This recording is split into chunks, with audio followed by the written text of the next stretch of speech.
Secara geografis, Kemukus kurang tepat jika disebut gunung. Sebab, bukit yang dikelilingi hamparan Waduk Kedung Ombo ini tingginya hanya sekitar 300 meter di atas permukaan laut Medepel. Di atas perbukitan itu terdapat makam Pangeran Samudro, Dewi Ontrowulan, dan para ajudannya. Dulu, Gunung Kemukus tak pernah sepi dari pengunjung. Namun, sebagian dari mereka datang bukan untuk menikmati panorama Waduk Kedung Ombo dari atas bukit, melainkan untuk melakukan ritual, mengingat Gunung Kemukus tersohor sebagai tempat mencari penglarisan. Mitos Kemukus. Saat itu, tidak sedikit masyarakat dan pengunjung yang percaya bahwa salah satu ritual itu dengan hubungan seks antara peziarah pengunjung yang bukan suami atau istri sebanyak 7 kali bulan purnama dengan pasangan yang sama. Ritual itu berakar dari mitos Pangeran Samudro dan Nyai Ontrowulan. Menurut cerita yang beredar di masyarakat maupun pengunjung, Pangeran Samudro dan ibunya diusir Prabu Wijaya dari istana karena diketahui berselingkuh. Sejak itu keduanya mengembara sampai ke daerah Gunung Kemukus.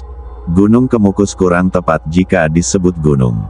Sebab, bukit yang dikelilingi hamparan Waduk Kedung Ombo ini tingginya hanya sekitar 300 meter di atas permukaan laut Medepel.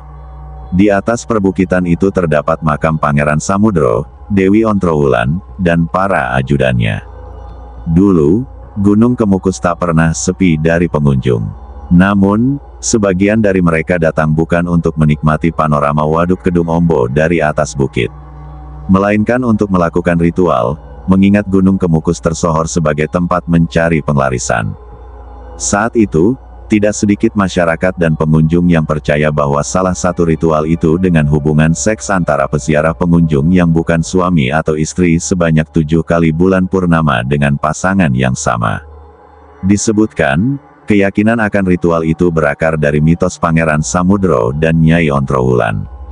Menurut cerita yang beredar di masyarakat maupun pengunjung, Pangeran Samudro dan ibunya diusir Prabu Wijaya dari istana karena diketahui berselingkuh. Sejak itu keduanya mengembara sampai ke daerah Gunung Kemukus. Di tempat inilah Pangeran Samudro dan Nyai Ontrowulan dirajam beramai-ramai oleh warga sekitar karena warga memergoki mereka berdua saat akan melakukan hubungan intim. Konon, sebelum meninggal, Pangeran Samudro sempat berpesan bahwa siapa yang dapat melanjutkan hubungan suami istri yang tidak sempat dia lakukan di tempat itu selama 7 kali atau setiap 35 hari sekali pada setiap malam Jumat Kliwon atau malam Jumat Pon, maka akan terkabul permintaannya. Berawal dari mitos itulah, praktik prostitusi di Gunung Kemukus sempat tumbuh subur.